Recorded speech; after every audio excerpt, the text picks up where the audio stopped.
ninyong lahat. Martin Romualdez, Lisa Marcos, Bongbong Marcos. Kasi magnanakaw ka. Masakit sa akin, Martin, yung pagsira ng pangalan ko eh. Ang masakit sa akin, maalis mo man ako sa presidential race, hindi pa rin ikaw ang presidente, king ina mo. Walang buboto sa'yo. Please lang. Wala.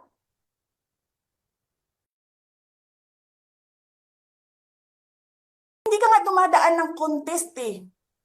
Kasi wala kang kalaban sa Tacloban. Kasi binibili mo, pinapakidnap mo, hinaharas mo ang mga kalaban mo. Hindi ka dumaan ng contest. Ang alam mo lang, kasi mayaman ka, bibilhin ko lahat ng tao ng pera. E pobre man mong tanan, kwarta na may inyo. There is nothing in you except money. Yan lang. Martin, harapin mo yung katotohanan. Walang puking ina, walang buboto sa'yo. Senador man, Vice President man, walang buboto sa'yo. Hindi ko nga alam kung mananalo ka pa ngayon sa Tacloban eh. Palamang hindi na. Sinong gusto sa lahat sa buong Pilipinas ang ibalik ka sa Kongreso? E di lahat ng tao pupunta yan doon sa Tacloban, mangangampanya yan sa kalaban mo. This country is going to hell because we are led by a person who doesn't know how to be a president and who is a liar. Alam nyo anong pruweba ko na sinungaling siya? Tinanong ko, 2 businessman. Matagal na sa negosyo ng bigas. Because I was concerned. This is a campaign promise. 20 pesos na kilo ng bigas. And so, I really sat down and talked to a businessman. Sabi ko, sabihin mo sa akin, kung magagawa ba yung 20 pesos? Sabi niya, hindi. Napaka-imposibleng gawin yan. Because more than 20 pesos, ang cost. Paano ka magbenta ng palugi? So, tinanong ko, nagsinungaling ba siya nung sinabi niya? And then, he said outright, yes. It's either he did not know what he was talking about, that's so incompetent, or he was lying through his teeth to get the votes of people.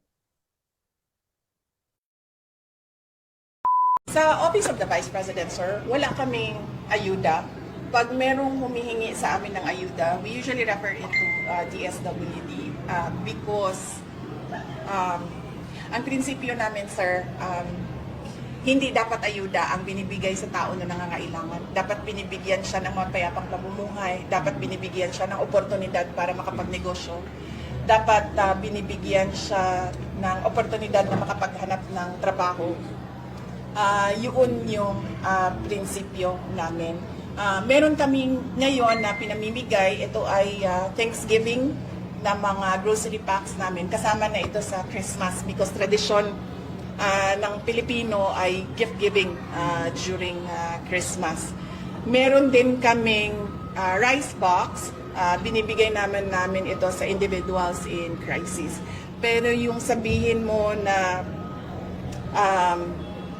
tira bahala nga panghatag o ayuda, wala kaming ganon sa OVP. We still believe, and it is our platform and it is in our budget na good governance is the key to nation building. So, hindi nasusolusyonan ng ayuda yung problema ng mga tao, lalong-lalo na sa kapos na pang-araw-araw, lalo na sa kawalan ng trabaho at sa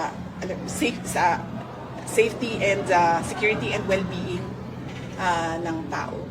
So kahit man noong ako ay mayor ng Davao City, we always endeavored to develop we always endeavored to implement peace and development instead of dole outs.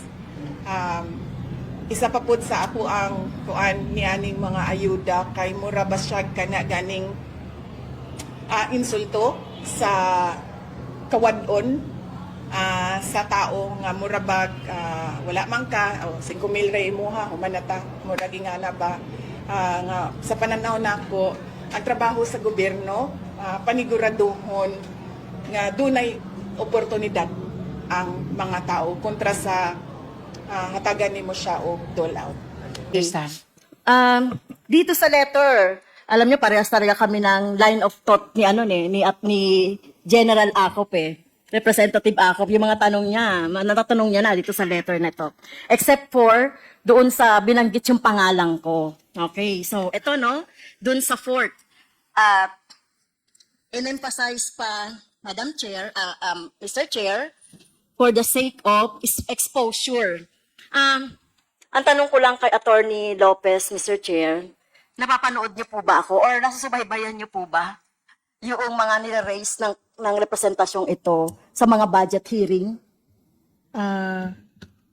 Hindi po lahat, pero may mga instances, Yes. Your Honor, Mr. Chair. So, nasusubaybayan niyo po ba yung posisyon ng Makabayan Black sa confidential funds?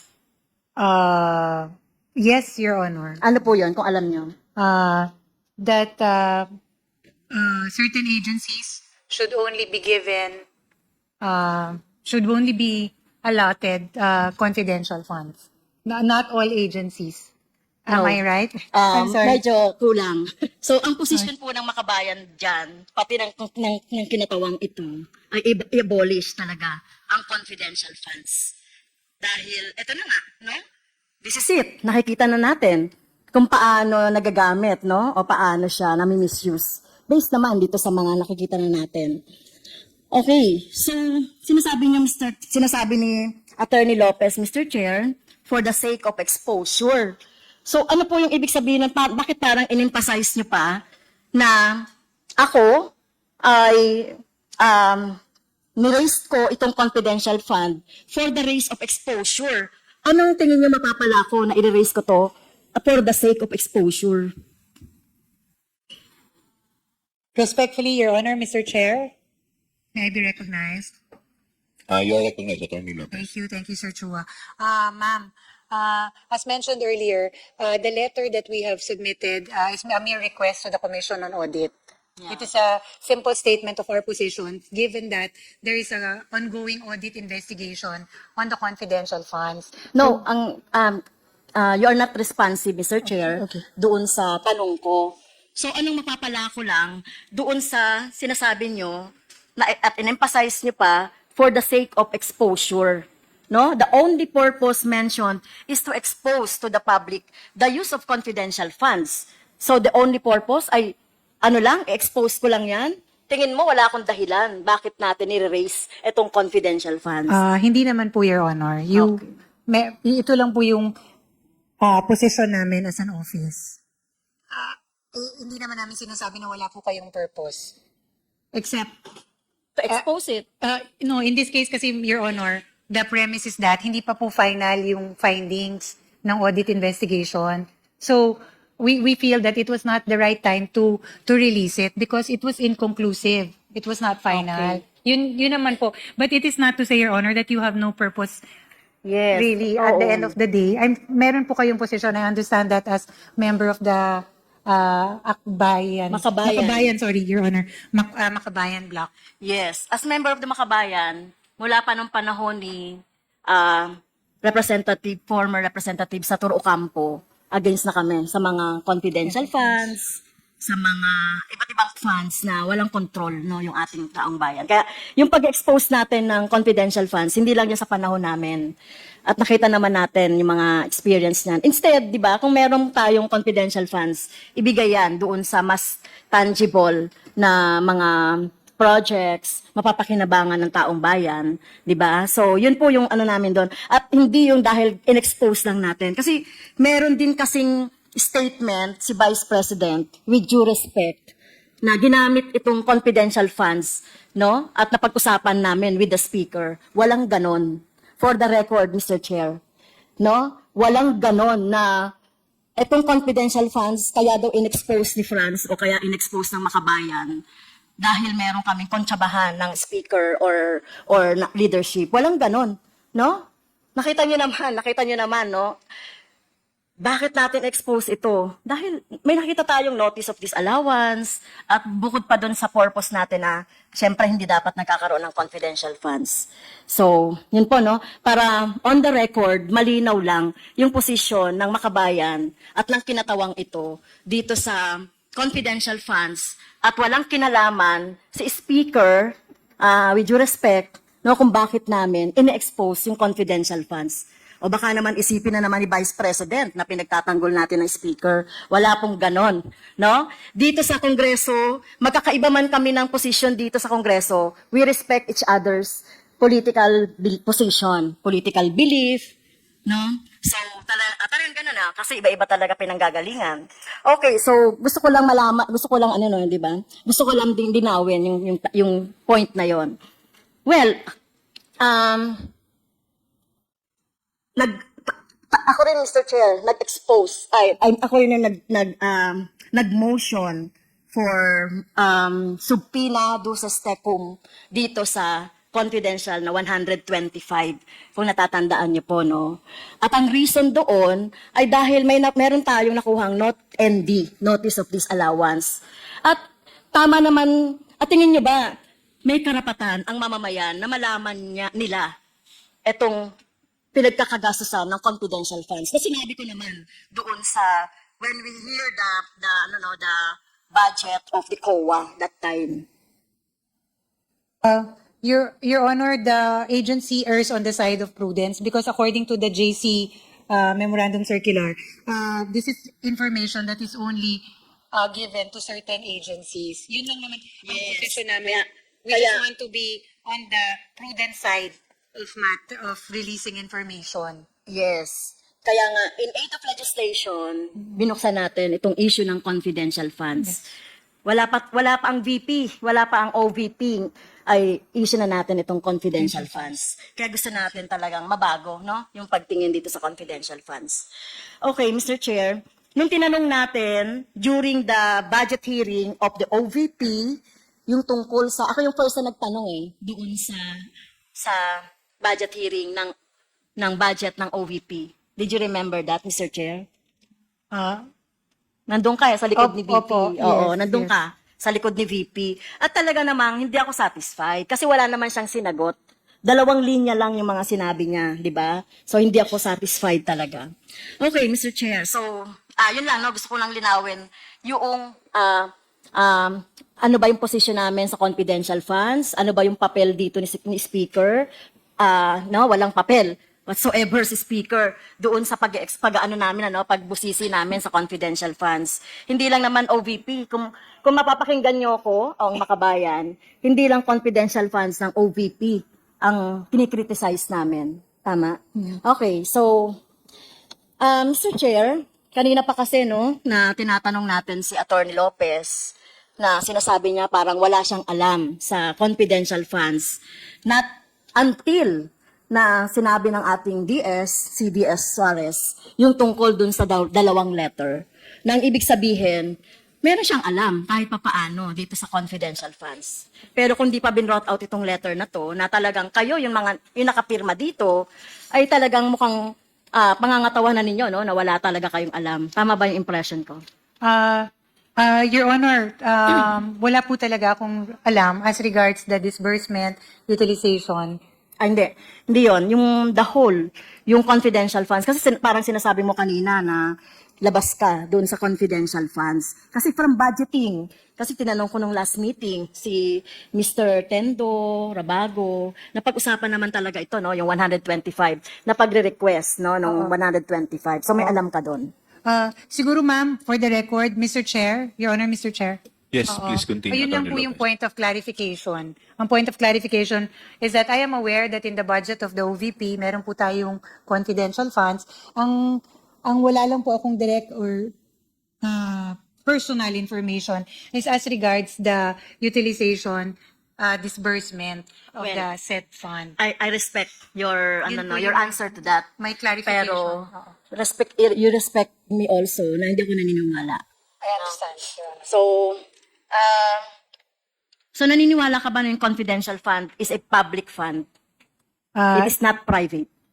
Yes, Your Honor. Okay. So lahat po ng public fund, according to the law, ay ino-audit yan. At tinitignan kung saan ginamit at dapat alam din ng bayan, ng taong bayan, saan niya napunta. Yes, Your Tama. Honor. Oo. Kaya walang confidential na nga, pino-confidential pa natin, no, yung paggasta nito. At sinasabi natin, kaya gusto natin baguhin yun kung magtutuloy pa rin yung confidential fund, hindi lang dapat speaker, hindi lang dapat Senate President, hindi lang dapat agency ang nakakaalam nitong utilization ng confidential funds. At doon tayo nang gagaling, mabago yung mga no. But of course, ang position namin, i-abolish yan. Okay, Mr. Speaker, dahil dito sa sulat na to, Mr. Speaker, Mr. Chair, sinasabi kasi dito sa sulat na ito na tama ba request lang sa COA na wag pagbigyan yung aming request for the subpoena? It was really just a request directed to the Commission on Audit, Your Honor. Pero Mr. Chair, on the second paragraph nung kanyang letter, yung letter po ni Attorney Lopez, nakalagay dito, no, we are of the position that the subject subpoena should not be complied with for the following reasons. Ayun, na-explain mo na yon. Ano po bang ibig sabihin ng should not? Are you commanding? Are you demanding the COA na wag sumunod doon sa subpoena doon sa STEPUM? If Your Honor, Mr. Chair, Let's continue, attorneys. yes, Lopez. if you read the entirety of the letter, it is really a respectful request sa Commission on Audit. We are not demanding them or instructing them. It is really a respectful request if you read in the Well, entirety. Yes, oo. Pero pag should kasi parang demanding na yon, commanding na yon para sa akin, no? And Okay? yes, and Okay, may I so also kung- add, Yes, kung hindi ito demanding, commanding, parang siga-siga ba yung Office of the Vice President na utusan yung OVP, Yung utusan COA. ang COA na hindi kami sundin ang Congress or House of Representatives? Your Honor, Mr. Chair, hindi po siga-siga ang OVP. It is really just a respectful request, Your Honor, for them to consider our position. Like all position papers filed, ito po yung we feel that these are the issues that we needed to raise. So, Okay. which we addressed to the Commission on Audit.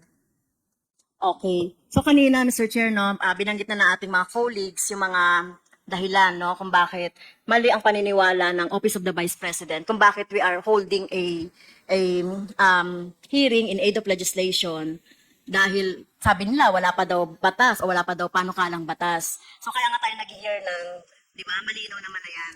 Pero dito sa letter na ito, Mr. Chair, may plano talaga ang Office of the Vice President na mag-interfere doon sa ating conduct ng ating proceedings. Dahil dito, Mr. Chair, I'm sorry, Attorney Lopez, no, dahil ikaw yung nakapirma dito, and according to our rule, one of the reasons on the undue is the undue interference in the conduct of proceedings. So may I move, Mr. Chairs, na nag-violate si Attorney Lopez dito sa ating proceedings or doon sa ating trabaho due to this Section 11, letter F, undue interference in the conduct of proceedings. May I move to cite Attorney Lopez in contempt, Mr. Chair. I move.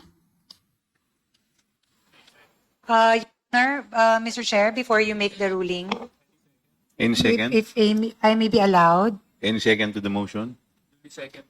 uh, Duly seconded? Is there any objection? Hearing none, the Honor. motion is carried. respectfully, it was not the intention of the Office of the Vice President to. Attorney, you wait for me to acknowledge Okay, you. I'm sorry. For that, Apologize, Your Honor. I move for 1 minute suspension.